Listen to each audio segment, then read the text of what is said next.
Nous sommes au début des années 90 et le plus grand baron de la drogue au monde, qui est aussi l'un des hommes les plus riches de la planète, est tranquillement installé dans son jacuzzi. À côté de lui, un verre de champagne et de l'autre, un repas préparé par l'un de ses chefs personnels. Il est de bonne humeur car son équipe de football préférée, l'Atlético Nacional, mène 3-0. Pendant ce temps, des tonnes de sa cocaïne sont sniffées et transportées dans le monde entier. En regardant par la fenêtre, il voit le brouillard du soir envelopper peu à peu sa forteresse perchée dans la montagne. Il est en sécurité, il vit dans le luxe, et pourtant, il est en prison. Pablo Escobar, alias le roi de la coke, ou pour ses alliés El Patron, n'a plus vraiment besoin d'être présenté. Il est devenu le plus riche criminel du monde, avec une fortune estimée jusqu'à 30 milliards de dollars. Si beaucoup d'entre vous connaissent son histoire, c'est aussi parce que même mort, il a rapporté énormément d'argent à Netflix. Il a commencé sa vie de criminel dès l'adolescence, en vendant des faux diplômes au lycée. Il a ensuite passé aux faux tickets de loterie, au vol de voitures et à d'autres délits. Mais c'est la contrebande qui fera de lui un millionnaire très jeune. Voyons d'abord comment la consommation de cocaïne s'est développée aux États-Unis, le client le plus fidèle de Pablo. En fait, la cocaïne était déjà consommée aux États-Unis et en Europe, bien avant l'arrivée de Pablo. En 1884, un neurologue autrichien, futur fondateur de la psychanalyse, Freud, déclara que la cocaïne était une substance magique. La loi américaine sur l'alimentation et les médicaments de 1906 imposa que la présence de cocaïne dans certains produits soit mentionnée sur l'étiquette. Tu te souviens peut-être que Coca-Cola en ajoutait dans sa recette secrète. Et entre 1899 et 1903, beaucoup de consommateurs trouvaient la boisson plutôt magique. Le créateur de Coca-Cola, John Pemberton, avait d'ailleurs conçu cette boisson à base de feuilles de coca pour lutter contre la propre dépendance à la morphine.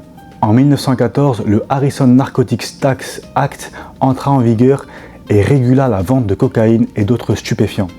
La substance circulait déjà dans la rue depuis longtemps. Elle était utilisée par des travailleurs pauvres ayant besoin de plus d'énergie. La drogue était stigmatisée et des propos racistes et absurdes visaient les minorités et les classes populaires. Ceux qui en consommaient étaient très critiqués. À ce moment-là, on est encore loin du château d'Escobar.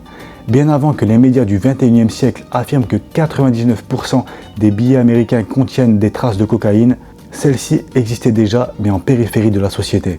Dans les années 50, aux États-Unis, la cocaïne était considérée comme une drogue du passé, encore associée aux classes pauvres. Selon une étude américaine, dans les années 1950, très peu de trafiquants importaient la drogue d'Amérique du Sud vers les États-Unis. Mais dans les années 60, tout change. En 1969, tandis que les Américains font la fête et profitent d'écouter les Beatles, le jeune Pablo Escobar, âgé de 20 ans, s'apprête à commencer sa carrière de trafiquant de cocaïne vers les États-Unis. Quelques années plus tard, la cocaïne devient une drogue de fête, associée au luxe et aux discothèques glamour. Elle n'est plus un simple stimulant pour les ouvriers agricoles. La cocaïne revient en force et Pablo Escobar en est l'un des principaux artisans. Au milieu des années 70, alors que les Américains consomment des lignes dans les toilettes publiques, il a déjà gagné environ 3 millions de dollars. Ces opérations prennent alors de l'ampleur. Nouvelles routes, plus d'avions, et dans les années 80, les États-Unis sont inondés de cocaïne. Les traders de Wall Street ne consomment plus leur journée sans une ligne, et la drogue pénètre progressivement dans tous les quartiers du pays. Pablo est désormais milliardaire. Il est vu comme le Robin des Bois par les communautés pauvres. Puis un homme entre en scène, Luis Carlos Galán. Il souhaite remporter l'élection présidentielle de 90 en Colombie. Son objectif est clair, lutter contre la corruption et détruire le cartel de Medellín. Les États-Unis réclament l'extradition d'Escobar et Galán soutient cette demande. C'est une très mauvaise nouvelle pour Pablo, ou plutôt pour Galán, car peu de temps après, Galán est assassiné. L'un des tueurs du cartel, John Jairo Velázquez, surnommé Popeye. Le cartel était devenu incontrôlable. Il y avait trop de sang dans les rues et l'assassinat de Galán fut perçu comme un excès de pouvoir. La pression américaine était énorme. Un nouveau gouvernement arriva au pouvoir et avec la constitution colombienne de 91, l'extradition des Colombiens vers les États-Unis fut interdite. Cette clause fut sans doute rédigée sous l'influence d'Escobar. Sachant qu'il ne risquait plus la prison aux États-Unis, Escobar conclut un accord avec le gouvernement colombien. Il se rendit et accepta de purger 5 ans de prison, mais avec une condition. Il construirait lui-même sa prison et choisirait ses gardiens. Cela ne fut possible qu'après des accords avec certains responsables corrompus. Ce qu'Escobar avait en tête n'était pas une cellule de béton avec un lit et un lavabo en acier, c'était tout le contraire. Ce qu'il avait imaginé pour sa détention ressemblait davantage à un palais luxueux doté de tout le confort moderne. C'est pour cela que l'endroit a été surnommé l'Hôtel Escobar ou le Club Medellín. En même temps, son enfermement ne devait pas couper ses communications avec l'extérieur. En réalité, il était surtout protégé de ses ennemis, plus que réellement emprisonné. Escobar savait parfaitement que beaucoup de personnes voulaient sa mort. C'est pourquoi il a installé sa prison-hôtel au sommet d'une montagne. Il avait choisi cet emplacement après une reconnaissance avec son frère. De là-haut, il pouvait voir quiconque approcher et des télescopes permettaient une surveillance à longue distance. Ce n'était pas un lieu facile d'accès et tout ennemi tentant de l'atteindre aurait eu de grandes difficultés à franchir ce terrain montagneux. De l'extérieur, la prison ne paraissait pas si luxueux, mais une fois ces murs franchis, l'ambiance changeait totalement. Grand passionné de football, Escobar possédait bien sûr un terrain où lui et ses hommes pouvaient jouer. C'était un terrain de bonne qualité et il invita même un jour l'équipe nationale colombienne à y disputer un match. Selon le tueur à gages Popeye, les 22 joueurs de la sélection de 91 ont vraiment fait le déplacement malgré la nécessité de véhicules tout-terrain pour accéder à la montagne. Ils commencèrent par un repas digne de roi, puis Escobar enfila ses meilleures chaussures et prit le ballon. Légèrement en surpoids, il n'avait évidemment pas leur niveau, mais les joueurs faisaient semblant. Ce n'était pas le genre d'homme que l'on aurait envie de tacler. L'intérieur de la résidence devait être suffisamment luxueux pour accueillir des réceptions et héberger des invités dans des chambres dignes d'un hôtel 5 étoiles. La cuisine était immense, équipée comme celle d'un grand hôtel avec du matériel de pointe. Escobar y célébra son 42e anniversaire et souhaitait marquer le coup. Il organisa un dîner élaboré, préparé par des chefs venus parmi les meilleurs restaurants de Medellín. Il aimait bien manger, surtout après avoir bu et fumé de la marijuana. Sa famille et ses plus proches amis étaient invités.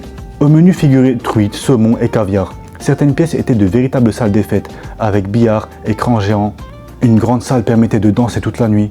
La salle comportait un disque rotatif autour duquel dansaient des mannequins que Escobar faisait venir. Quand il n'y avait pas de mannequins, il faisait venir des escortes discrètement transportées dans des véhicules militaires. On trouvait tout dans sa propriété, même un zoo. Et on estime qu'il a reçu environ 300 visites durant cette période. Mais la fête ne dura pas. Avant même la fin des travaux, il fut révélé qu'Escobar avait ordonné le meurtre de 2 membres du cartel. Certains affirment qu'ils furent torturés, d'autres qu'ils furent simplement abattus et enterrés dans les murs de la prison. Et comme chaque chose, tout a une fin et la CIA écoutait ses communications. Il dut donc recourir à des pigeons voyageurs. S'ils étaient interceptés, une étiquette attachée à leurs pattes indiquait « Pablo Escobar, prison de haute sécurité ». Après un peu plus d'1 an, le gouvernement colombien décida de le transférer dans une prison normale, ce qui ne lui plaisait pas du tout. Évidemment, il refusa.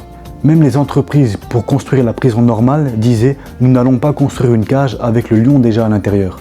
Il fallut donc faire descendre Escobar de la montagne. En juillet 1992, la 4e brigade de l'armée nationale colombienne encercla la cathédrale, c'est-à-dire la prison, accompagnée du vice-ministre de la Justice. Les armes étaient pointées sur le site et selon certains récits, lorsqu'Escobar ordonna de baisser les fusils, ils obéirent. Mais lorsqu'il prit le ministre en otage, tout dégénéra. Un homme fut tué et d'autres blessés. On ne saura peut-être jamais comment il réussit à s'échapper, mais il franchit sans difficulté apparente des soldats entraînés par les forces spéciales américaines. Il échappa ensuite à la capture pendant encore 16 mois, avant d'être finalement abattu. C'était l'histoire de la prison de Pablo Escobar.